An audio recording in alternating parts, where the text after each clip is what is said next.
एक बड़ी ही महत्वपूर्ण बात प्रधानमंत्री ने कही कुछ दिन पहले 2 या 3 दिन पहले कि जो महाधिवेशन हुआ उसमें सोनिया गांधी के सिर पर छतरी रखी हुई थी। शायद उनकी तबीयत खराब थी इसके कारण से, बीमारी से उठी हैं इसके कारण से और भी कोई कारण हो सकता है।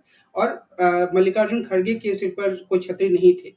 तो शायद ये प्रधानमंत्री की राजनीतिक सूझबूझ भी है कि वो इसी तरीके के मसले को उठाते हैं। और उन्होंने ये कहा कि ये दिखाता है कि रिमोट कंट्रोल किसके हाथ में है। जो और ज़्यादा बुजुर्ग हैं, जो कांग्रेस पार्टी के अध्यक्ष हैं, उनके सिर पर छतरी नहीं थी।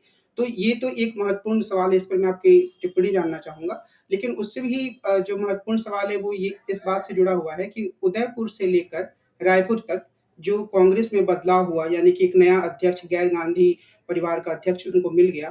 तो क्या वो अध्यक्ष लोगों में या टीकाकारों में भरोसा पैदा कर पा रहा है कि सच में उसके भीतर इतनी कुव्वत है कि वो अपनी मर्ज़ी के हिसाब से कांग्रेस को एक नई दिशा में ले जा सकता है? देखिए, मल्लिकार्जुन खड़गे की क्या भूमिका थी जब उन्हें अध्यक्ष बने वो? हुँ, हुँ। चुनाव के ज़रिए ही बने। वो चुनाव कैसा था, क्या था, ये अलग बात है। तो उनकी भूमिका दरअसल क्या थी? क्या उन्हें उनके उनके सामने टास्क क्या था? कार्यभार कौन-सा था जो उन्हें थमाया गया? उन्हें कांग्रेस की स्थानीय स्तर पे जो समस्याएँ थी, स्थानीय स्तर का मतलब होता है जिला स्तर से प्रदेश स्तर तक। प्रदेश स्तर तक कांग्रेस की जो समस्याएँ थी, उन समस्याओं से निपटना था उन्हें। लेकिन हमें तो नहीं दिखाई पड़ता कि वो समस्याओं से निपट पा रहे हैं। अब राजस्थान में पायलट और अशोक गहलोत के बीच में झगड़ा था।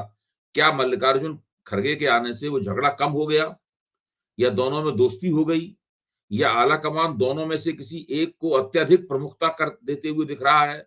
या दूसरे की उपेक्षा करते हुए दिख रहा है? ये तक इसका प्रमाण अभी तक नहीं मिला। पंजाब कांग्रेस की जो बुरी हालत हुई थी पिछले चुनाव से पहले आखिरकार अब पंजाब कांग्रेस किस दशा में खड़ी हुई है, इसके बारे में भी अभी हमें कोई संकेत नहीं मिलता। तो जगह उत्तर प्रदेश में जो पार्टी की स्थिति है, खराब स्थिति है उत्तर प्रदेश में। पार्टी के पास कुछ भी नहीं है, कोई को कुछ भी मतलब पार्टी के पास नेता नहीं है, कुछ भी नहीं है। क्या मल्लिकार्जुन खड़गे के आने से वहाँ पे कुछ नए नेताओं की खोजबीन हुई? क्या किया गया?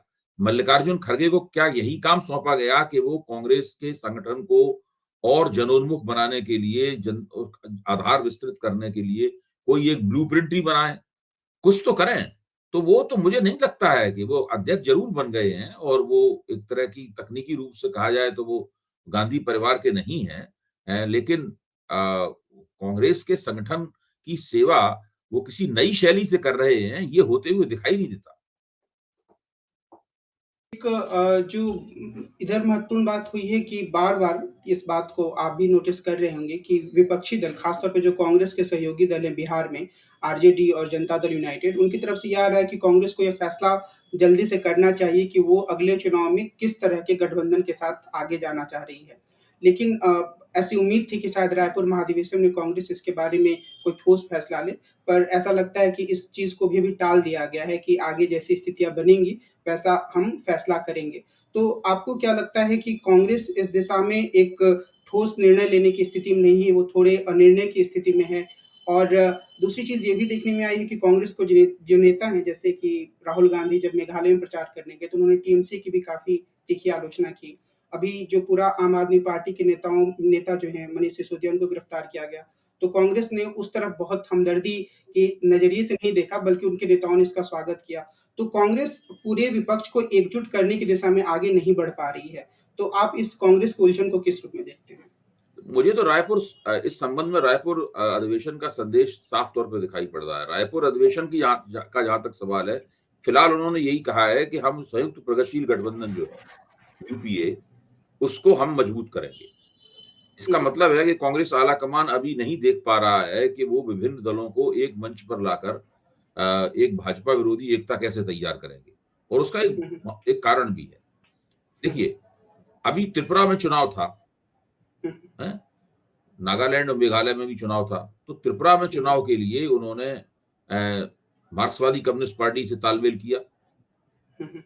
जबकि केरल में मार्क्सवादी कम्युनिस्ट पार्टी से उनका संघर्ष होता है। हुँ, यहाँ तक हुँ। कि दोनों अलग-अलग मोर्चों के नेता हैं, कभी वो सत्ता में रहते हैं, कभी वो सत्ता में रहते हैं। तो दोनों के बीच में गठजोड़ का कोई केरल के स्तर पे सवाल ही नहीं पैदा होता। हुँ, हुँ। लेकिन त्रिपुरा में उन्होंने कर लिया। अगर हुँ, हुँ। उनके विधानसभा चुनाव बेहतर रहते हैं, तो हुँ, ये हुँ। गठजोड़ त्रिपुरा में जो हुआ है, वो लोकसभा चुनाव में भी होगा। हुँ, हुँ। लेकिन लोकसभा चुनाव में केरल में दोनों अलग-अलग लड़ेंगे कि लोकसभा चुनाव में केरल में दोनों नहीं मिल सकते। हुँ, हुँ, तो राज्यों के स्तर पर कांग्रेस को लगातार गठजोड़ करने होंगे और वो गठजोड़ वो अभी आज की तारीख में नहीं कर सकती। हुँ, हुँ, हुँ, ये पूरा साल राज्यों के चुनाव का है। 3 राज्यों के चुनाव तो हो गए, 2 तारीख को कल आ जाएँगे नतीजे उसके। हुँ, हुँ, हुँ, तो हमें देखना ये पड़ेगा कि अलग-अलग राज्यों में कांग्रेस गठजोड़ करने के लिए क्या नीतियाँ अख्तियार करती है। भाई दिल्ली में उसका आम आदमी पार्टी से गठजोड़ नहीं हो सकता, पंजाब में उसका आम आदमी पार्टी से गठजोड़ नहीं हो सकता। आम आदमी पार्टी अगर इन दोनों राज्यों में गठजोड़ नहीं करेगी तो बाकी जगहों पर गठजोड़ उसका हो या ना हो, उससे कोई फ़र्क नहीं पड़ता। हुँ, हुँ, इसलिए आम आदमी पार्टी को कांग्रेस विपक्ष की किसी कार्यक्रम में बुलाती नहीं है हुँ, हुँ, और बिल्कुल वो मानती है कि विपक्ष की एकता के लिए जो भी प्रयास होंगे, उससे आम आदमी पार्टी को बाहर रखा जाना चाहिए। हुँ, हुँ, हुँ, इसी तरीके से अभी तेलंगाना है, तेलंगाना में आगे चल के जब चुनाव होंगे, तो यस। समस्या ये होगी कि भई कांग्रेस को जो चंद्रशेखर राव की पार्टी है, बीआरएस, भारत हुँ, राष्ट्र समिति, हुँ, उसके खिलाफ चुनाव लड़ना है या उसके साथ चुनाव लड़ना है। हुँ, तो हुँ, ये राजनीति की व्यावहारिक समस्याएँ हैं। हुँ, हुँ, हुँ, इन व्यावहारिक समस्याओं को हम लोग समीक्षक जो अपनी इच्छा होती है, अपनी इच्छाएँ उनकी वो प्रोजेक्ट करते हैं हुँ, हुँ, हुँ, और फिर हमारी कोशिश होती है कि जैसे हम सोचते हैं उस तरीके से राजनीति में घटित होते हुए हम देखें, हुँ, हुँ, लेकिन ऐसा होता तो है नहीं। हुँ, हुँ, हुँ, तो बिल्कुल। अभी ये उम्मीद करना कांग्रेस से कि अभी-अभी वो विपक्ष की एकता का कोई बड़ा ब्लूप्रिंट बना लेगी, उसे राष्ट्रीय मंच पे पेश करेगी, लोग दौड़ के उस मंच पे चढ़ जाएँगे, सब हुँ, लोग हाथ उठाएँगे, उसके बाद सीटों का तालमेल शुरू हो जाएगा। हुँ, अभी इसमें बहुत समय है हुँ, और हम लोगों को मेरा तो मानना ये है कि अक्टूबर-नवंबर के बाद इस साल में, हुँ, हुँ, तब हमें सोचना चाहिए कि विपक्ष की एकता वास्तव में होगी कि नहीं होगी। आज की हुँ, इस तारीख में तो विपक्ष की कोई एकता जिस तरह की एकता हम लोग देखना चाहते हैं, वैसी होती हुई मुझे कहीं दिखती नहीं। जी, जी।